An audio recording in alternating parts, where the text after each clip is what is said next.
Welcome back. You're watching DD India News. I am Tanvi Taneja. US President Donald Trump repeated his demands for NATO members to spend 5% of their gross domestic product GDP on defense, a huge increase from the current 2% goal and a level that no NATO country, including the United States, currently reaches. Analysts say a 5% figure would be both politically and economically impossible for almost all members.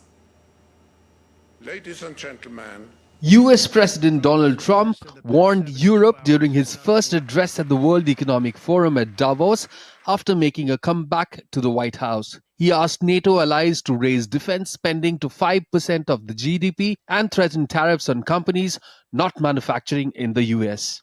I'm also going to ask all NATO nations to increase defense spending to 5% of GDP, which is what it should have been years ago.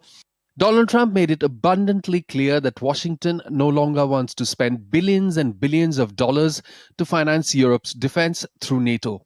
He even remarked that the US was protecting NATO members, but they were not protecting the US. They're not protecting us, we're protecting them. So I don't think we should be spending, I'm not sure we should be spending anything, but we should certainly be helping them. Washington financed nearly 16% of the 32-member military alliance's yearly expenditure of around $3.5 billion in 2024. That is the joint largest share alongside Germany. 8 NATO members do not meet the current 2% target. Trump's remarks thus were a direct challenge to European leaders, many of whom have faced domestic opposition to military budget increases. EU's top diplomat Kaja Kallas and Polish Prime Minister Donald Tusk have agreed that Europe needs to arm itself if it is to survive. President Trump is right to say that we don't spend enough. It's time to invest. We need to relay a message that we are serious about our commitment. Beyond bureaucracy, Trump took aim at EU's trade policies, accusing the bloc of treating American goods unfairly. From the standpoint of America, the EU treats us very, very unfairly, very badly. They have a large tax that we know about. Trump's message was simple: produce in America or face consequences.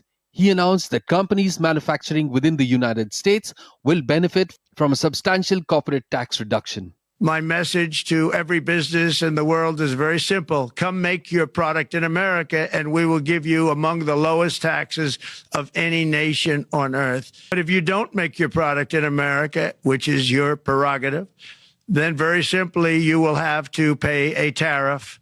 EU, on its part, put up a defensive stance to deal with the Republican president's threats to slap tariff on European products and said it was open to discussing purchases of energy and arms from the United States to ward off tariffs. Well, we are ready to defend our interests and rights if it becomes necessary.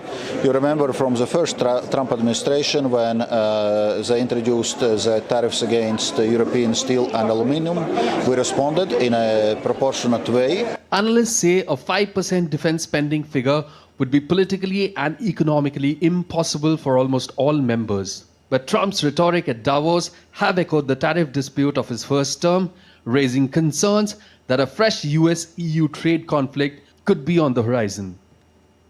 Bureau Report, DD India. And to talk more about this, Ambassador Mohan Kumar, former Indian senior diplomat, joins us on the show now. Welcome, sir, to the program. Well, US President